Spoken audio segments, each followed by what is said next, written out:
All right, so thanks everyone for joining us for today's Take Action Tuesday, Fighting for Inclusive Education. We're so excited to be talking about this issue that has really been spearheaded by our education team, which we're so excited to have on today's Take Action Tuesday. So with that, we will go on to the next slide. So during our time together today, we'll talk a little bit about the bill, and then we'll share how to find contacts for your school districts.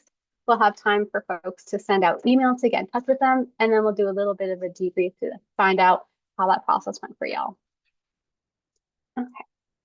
So the AAPI curriculum mandate, the bill number was S4021. So when it has an S in front, that signifies that's the bill number in the Senate.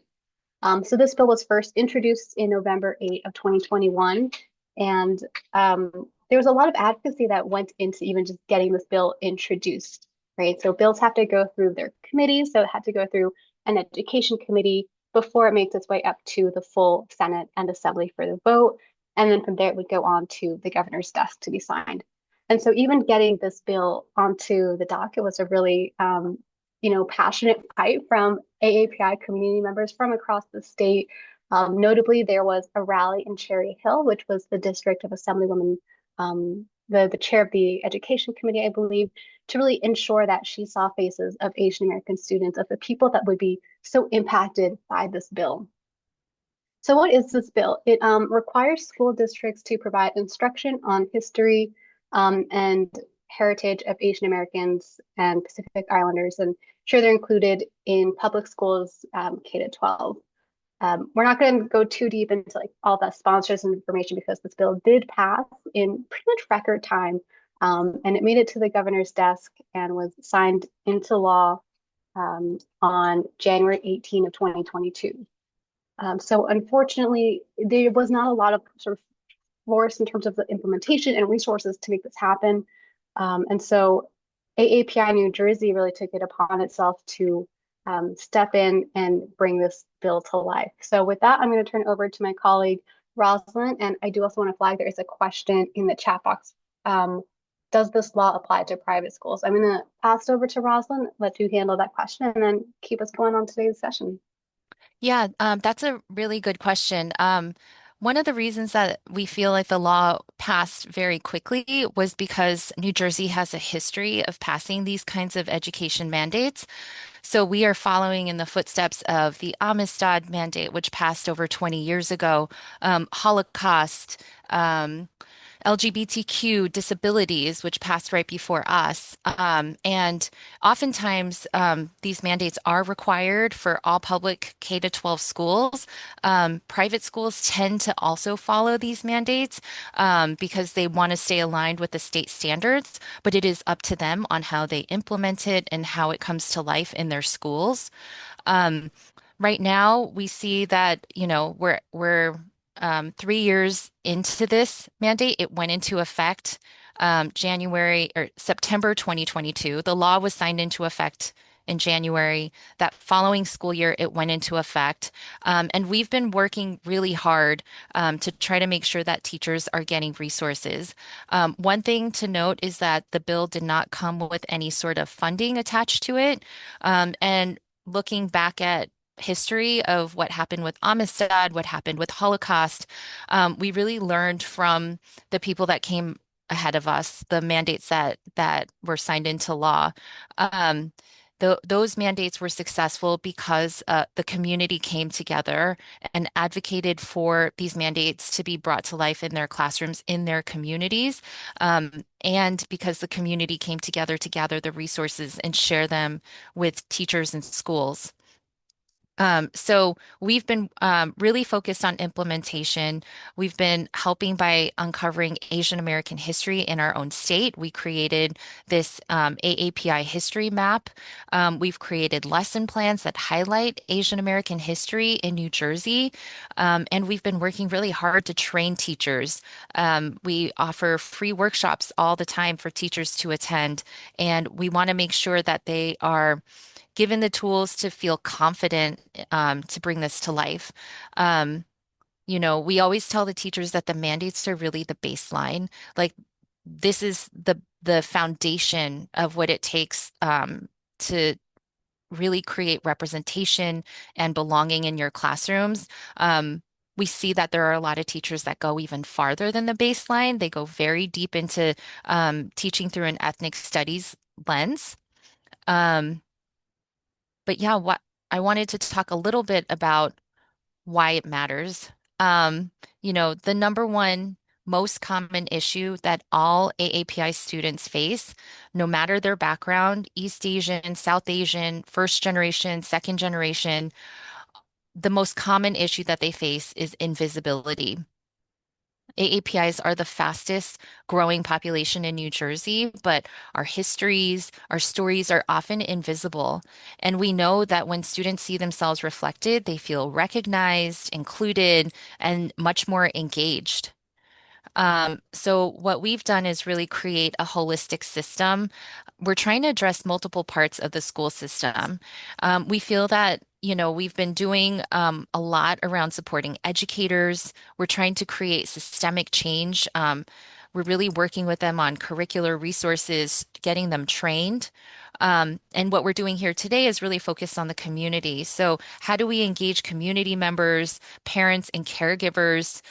We've launched this parent caregiver advocacy network, and we'll be sharing a little bit more about that with you all. We've also been doing a lot around youth leadership and student empowerment.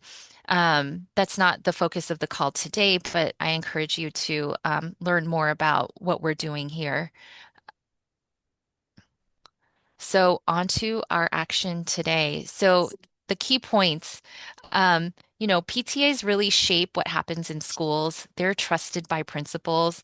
And then curriculum supervisors, they are the ones that really ensure they teach the teachers and they really ensure that the classroom content is on track, it meets the standards, and they're the ones that kind of approve what goes into the curriculum, and they're very focused on learning.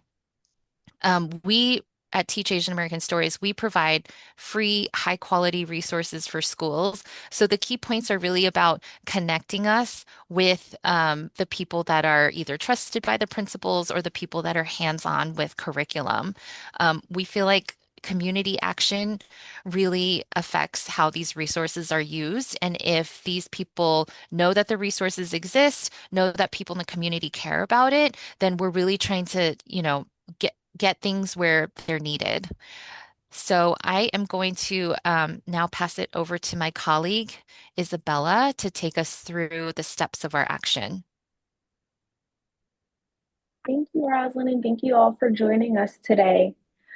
So it's time to find our PTA presidents and curriculum supervisors. Before we take action, we need to identify the right people in your district. Oftentimes, community members will reach out to the Board of Education or superintendents. We have found that it's much more effective to go straight to the curriculum supervisors. So knowing who to contact makes your outreach effective and ensures your effort translates into real change. So it's time to send some emails. Many PTAs and curriculum supervisors want to support the mandate, but they don't know where to start. So by introducing tasks, you're offering a ready solution and not just pointing out a problem. Even a short email or text can open doors for teachers and students. Your action matters, and these small steps today lead to real change. So to find your PTA president or PTA's contact information, if you don't know your PTA contact, we suggest looking for your district's high school PTA. New Jersey has around 650 school districts. They each run independently, so naming conventions may vary. For example, here with Clifton, the high school is an HSA, while the middle school and elementary school are PTAs and PTOs. So if you can't find a president, any parent leader or HSA contact works. Today we will be sharing with them our PCAN resources from our Parent Caregiver Advocacy Network, like our new Filipino American History Month resource guide. This will just give them practical tools to promote inclusion and cultural programming. And then to find your curriculum supervisors, our curriculum supervisors oversee classroom content. They determine what's being taught in our classrooms.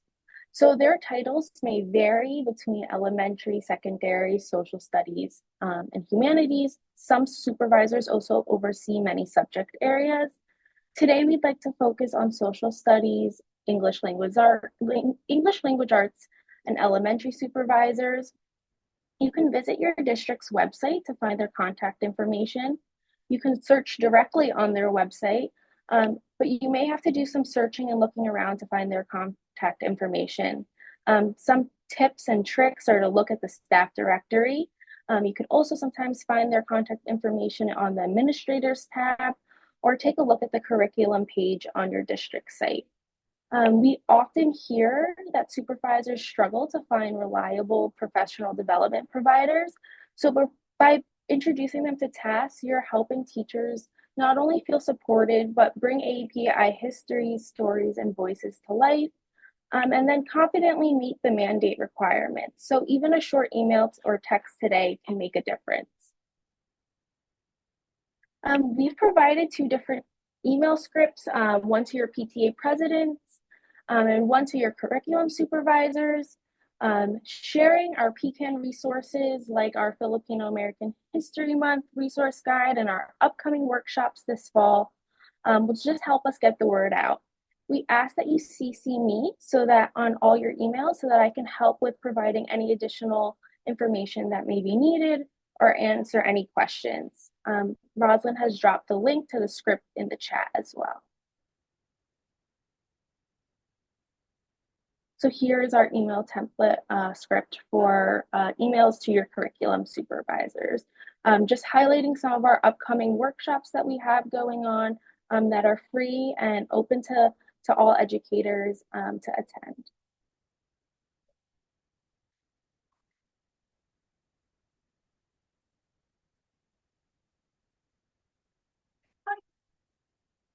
So let's take some time now to look up our PTA presidents and curriculum supervisors and take a look at those email scripts to send your emails out to your respective districts.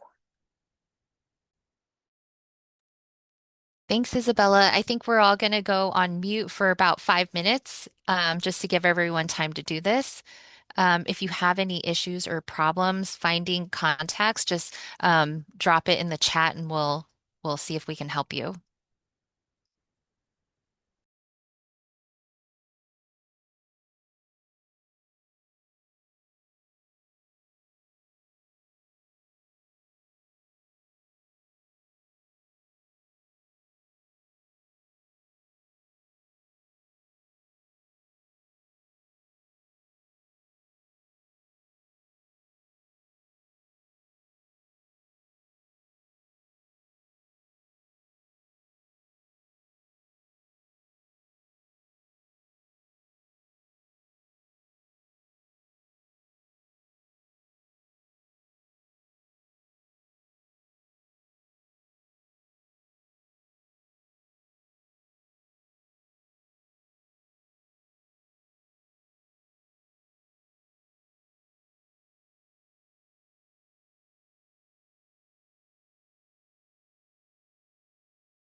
Hi, everyone.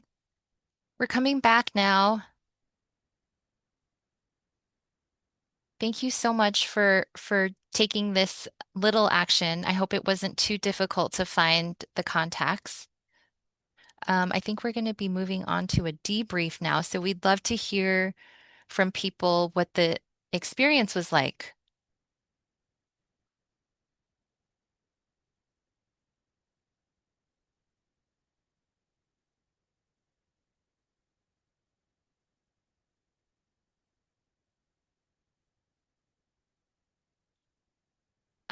Kate, it looked like Kate and Nick, you guys are both in Nutley, so you guys tag teamed a little bit, maybe unintentionally.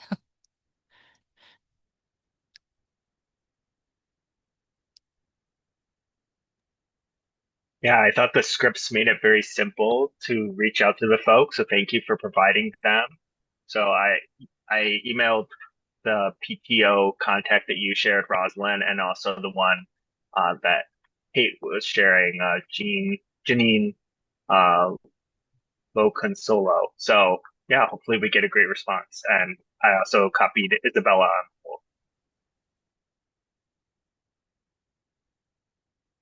Yeah, I'm hopeful that we'll see some response from this. What we really liked about this action is that in addition to hopefully solving a problem for these school districts, we're offering them resources that they're probably looking for. Um, and a lot of our workshops are free. Um, we offer micro grants, when we get connected in with the school district, we love doing book donations to fill up the classroom libraries. So I think, you're really presenting an opportunity for these schools to get resources that they desperately need. Um, so it really isn't, asking much of them. Does anyone else want to share?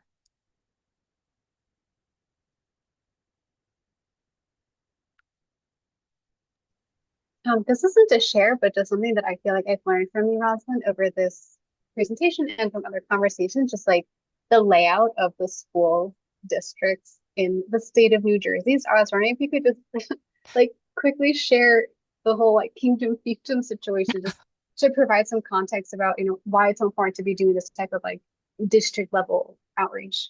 Yeah, the districts really need to hear from the community members. There are almost 650 school districts in our state. Um, you know, I've often heard there are more superintendents than municipalities. We have a lot of school districts, and they're all independently run.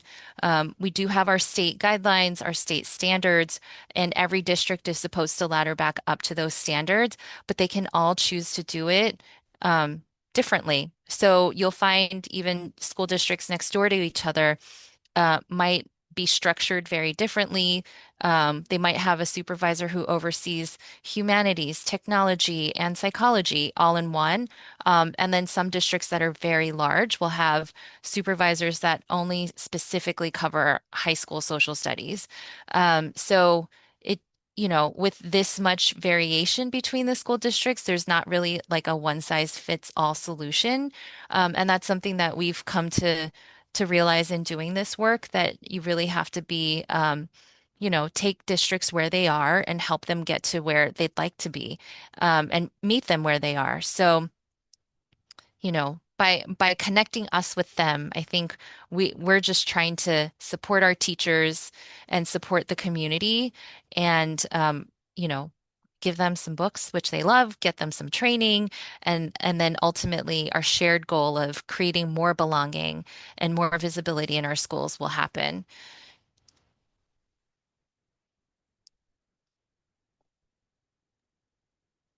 Thank you so much, Rosalind, for sharing all this information today. Folks, if you do have any other questions about the education work, you can feel free to reach out. Actually, also Isabella's email address in the letter template, so you can reach out to her if you've got any questions. We would love to have you join us for future Take Action Tuesdays. So we do have a Mobilize page that has sort of a schedule of upcoming Take Action Tuesdays. These will cover things like the Immigrant Trust Act, the New Jersey Voting Rights Act, Use of Force Act. So we'll keep y'all in the loop with our follow-up email, and we'll put up the recording of the session in that email as well. So thanks all for joining us. We hope to see you at future events. Have a great day.